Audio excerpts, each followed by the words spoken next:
Hi ಎಲ್ಲರಿಗೂ ನಮಸ್ಕಾರ. Welcome back to Arya's cooking arena. ಎಲ್ಲರಿಗೂ ಆರ್ಯಾಸ್ ಕುಕಿಂಗ್ ಅರೇನಾ ಚಾನಲ್ಗೆ ಸ್ವಾಗತ. ನಾನಿವತ್ತು ಸ್ಯಾರಿ ಮ್ಯಾಚಿಂಗ್ಗೆ ಅಂತ ಸಿಲ್ಕ್ ಥ್ರೆಡ್ ಬ್ಯಾಂಗಲ್ಸ್ನ ಮಾಡ್ತಾಯಿದ್ದೀನಿ. ತುಂಬ ಈಸಿಯಾಗಿ ಮನೇಲೇ ಫ್ರೀ ಟೈಮಲ್ಲಿ ಮಾಡ್ಕೋಬೋದು. ನೋಡಿ, ಸ್ಯಾರಿ ಕಲರ್ ಬಂದು ಕ್ರೀಮ್ ಕಲರು ಮತ್ತು ಬ್ಲೂ ಕಲರ್ ಇದೆ. ಅದೇ ಕಾಂಬಿನೇಷನಲ್ಲಿ ಸಿಲ್ಕ್ ಥ್ರೆಡ್ ಬ್ಯಾಂಗಲ್ಸ್ನ ಮಾಡಿದ್ದೀನಿ. ತುಂಬ ಈಸಿಯಾಗಿ ಮಾಡ್ಬೋದು. ಬನ್ನಿ ಹೇಗೆ ಮಾಡೋದು ಅಂತ ನೋಡೋಣ.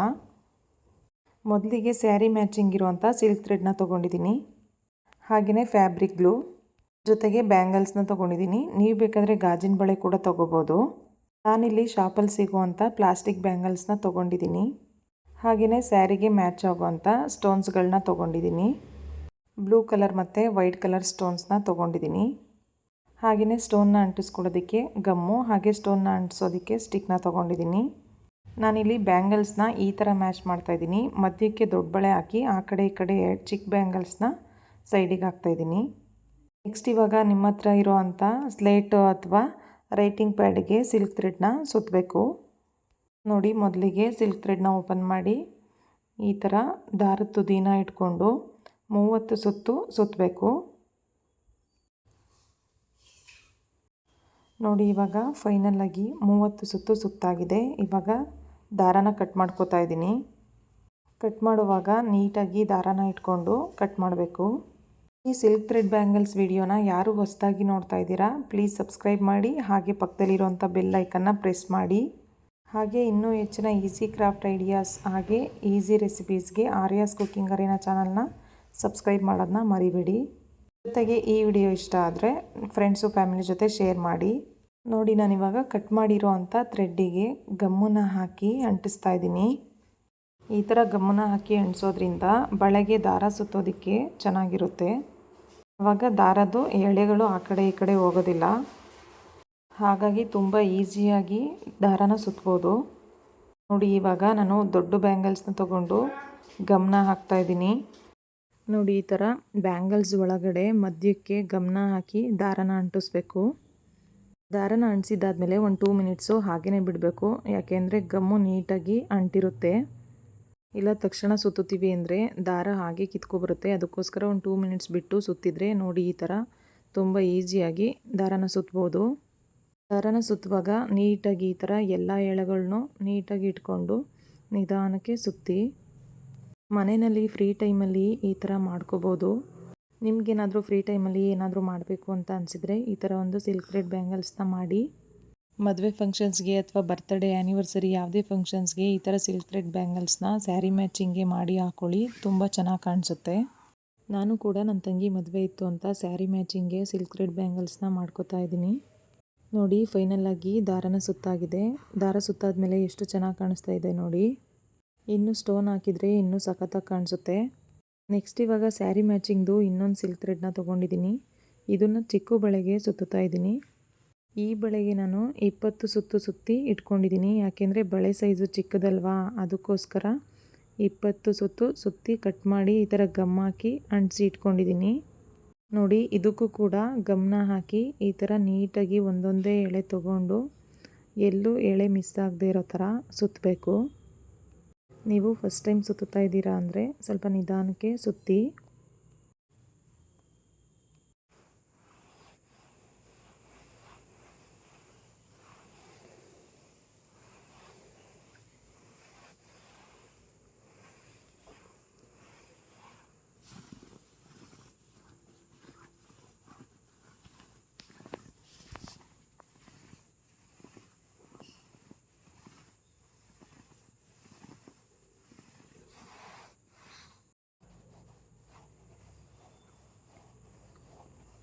ನೋಡಿ, ಫೈನಲಾಗಿ ದಾರಾನ ಸುತ್ತಾಗಿದೆ.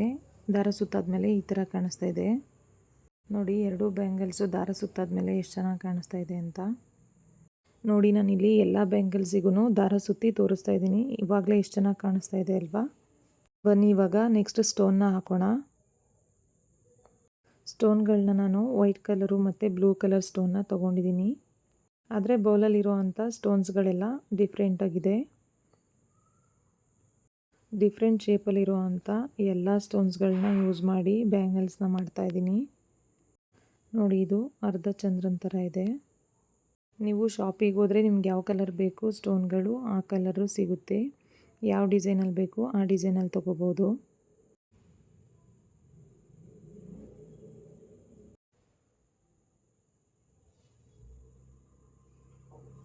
ಈ ಸ್ಟೋನ್ಸ್ಗಳೆಲ್ಲ ಗ್ರಾಮ್ಸ್ ಲೆಕ್ಕದಲ್ಲಿ ಸಿಗುತ್ತೆ. 10 ಗ್ರಾಮು, 20 ಗ್ರಾಮು, 30 ಗ್ರಾಮು, ನೀವು ಎಷ್ಟು ಬಳೆನ ಮಾಡ್ತಾಯಿದ್ದೀರಾ ಅದ್ರ ಮೇಲೆ ಡಿಪೆಂಡ್ ಆಗಿ ಎಷ್ಟು ಗ್ರಾಮ್ ಬೇಕೋ ಅಷ್ಟು ಗ್ರಾಮ್ಸ್ನ ತೊಗೋಬೋದು. ನಾನಿಲ್ಲಿ ಒಂದು ಸ್ಟೋನು 15 ಗ್ರಾಮ್ಸು, ಇನ್ನೊಂದು ಸ್ಟೋನು 20 ಗ್ರಾಮ್ಸು, 30 ಗ್ರಾಮ್ಸು ಈ ಥರ ತೊಗೊಂಡಿದ್ದೀನಿ. ನೋಡಿ ಇಲ್ಲಿ ಕಾಣಿಸ್ತಾ ಇದೆಯಲ್ಲ, ಇದೂ ಕೂಡ ಗಮ್ಮು. ಇದು ಸ್ಟೋನ್ನ ಅಂಟಿಸೋದಕ್ಕೆ ತುಂಬ ಹೆಲ್ಪ್ ಆಗುತ್ತೆ. ಸ್ಟೋನ್ನ ಅಂಟಿಸುವಾಗ ಸ್ಟಿಕ್ಕಿಗೆ ಸ್ವಲ್ಪನೇ ರೆಡ್ ಕಲರ್ ಗಮ್ನ ತೊಗೊಂಡು ಸ್ಟೋನ್ನ ಅಂಟಿಸಿದ್ರೆ ಸ್ಟೋನ್ ನೀಟಾಗಿ ಕೂರುತ್ತೆ. ಅದೇ ನಾವು ಕೈಯಲ್ಲಿ ಸ್ಟೋನ್ನ ಅಂಟಿಸ್ತೀವಿ ಅಂದರೆ ಸ್ವಲ್ಪ ಕಷ್ಟ ಆಗೋದಿಲ್ಲ. ನೋಡಿ ಇವಾಗ ಇದೇ ಸ್ಟಿಕ್ಕಿಗೆ ಸ್ವಲ್ಪ ರೆಡ್ ಕಲರ್ದು ಗಮ್ನ ಹಾಕಿ ಸ್ಟೋನ್ನ ಅಂಟಿಸ್ತಾ ಇದ್ದೀನಿ, ಎಷ್ಟು ಬೇಗ ಅಂಟಿಸ್ಬೋದು ಅಂತ. ಈ ಸ್ಟಿಕ್ಕು ಕೂಡ ನಾನು ಶಾಪಲ್ಲೇ ತೊಗೊಂಡಿದ್ದು.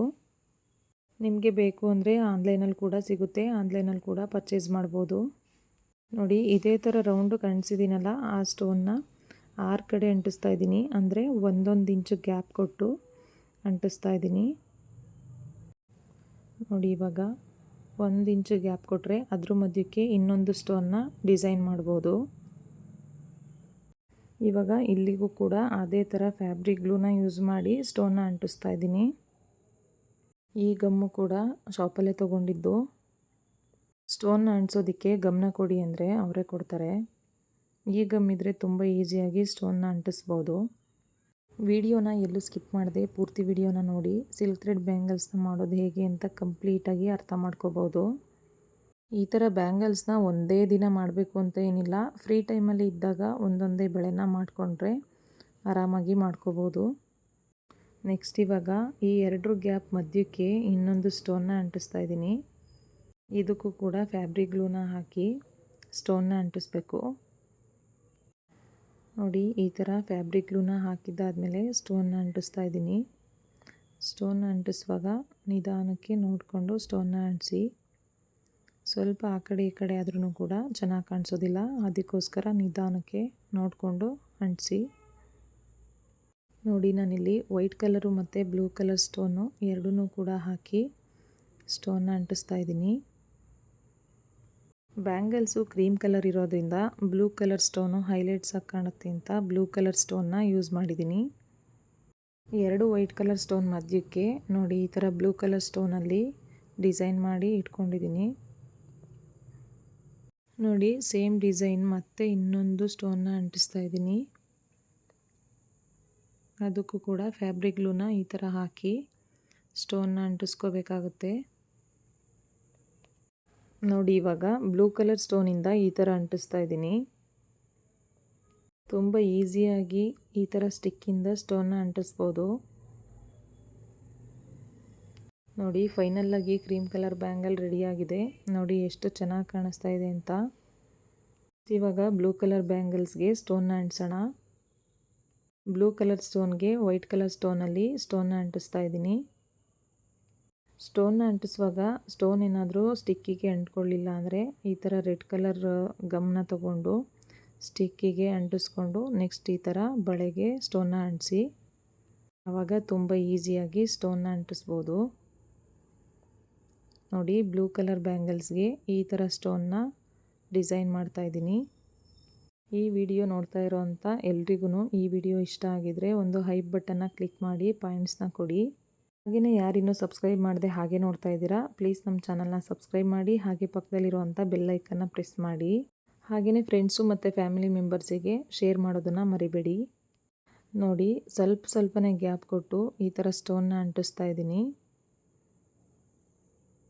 ಸ್ಟೋನ್ಸ್ಗಳನ್ನ ಅಂಟಿಸುವಾಗ ತುಂಬ ಹತ್ರಕ್ಕೂ ಅಂಟಿಸ್ಬಾರ್ದು, ಈ ಥರ ಗ್ಯಾಪ್ ಇರಬೇಕು. ಈ ಥರ ಗ್ಯಾಪ್ ಇದ್ದರೆ ನಾವು ಯಾವ ಡಿಸೈನಲ್ಲಿ ಅಂಟಿಸಿದ್ದೀವಿ ಅನ್ನೋದು ಚೆನ್ನಾಗಿ ಕಾಣಿಸುತ್ತೆ. ನೋಡಿ ಇವಾಗ ಫೈನಲಾಗಿ ಬ್ಲೂ ಕಲರ್ ಬ್ಯಾಂಗಲ್ಸಿಗೂ ಕೂಡ ಸ್ಟೋನ್ನ ಅಂಟಿಸಾಗಿದೆ. ನೋಡಿ ನಾನಿವಾಗ ಎಲ್ಲ ಬ್ಯಾಂಗಲ್ಸಿಗೂ ಸ್ಟೋನ್ನ ಅಂಟಿಸಿ ಫೈನಲಾಗಿ ನಿಮಗೆ ತೋರಿಸ್ತಾ ಇದ್ದೀನಿ. ನೋಡಿ ಫೈನಲಾಗಿ ಸಿಲ್ಕ್ ಥ್ರೆಡ್ ಬ್ಯಾಂಗಲ್ಸ್ ರೆಡಿಯಾಗಿದೆ. ಈ ಸಿಲ್ಕ್ ಥ್ರೆಡ್ ಬ್ಯಾಂಗಲ್ಸ್ ನಿಮಗೇನಾದರೂ ಇಷ್ಟ ಆಗಿದರೆ ಒಂದು ಲೈಕ್ನ ಮಾಡಿ. ಇದೇ ಥರ ಇನ್ನೂ ಹೆಚ್ಚಿನ ಈಸಿ ಕ್ರಾಫ್ಟ್ ಐಡಿಯಾಸ್ಗೆ ಆರ್ಯಾಸ್ ಕುಕಿಂಗ್ ಅರೇನಾ ಚಾನಲ್ನ ಫಾಲೋ ಮಾಡಿ. ಎಲ್ರಿಗೂ ಧನ್ಯವಾದಗಳು. Thank you all. Thanks for watching.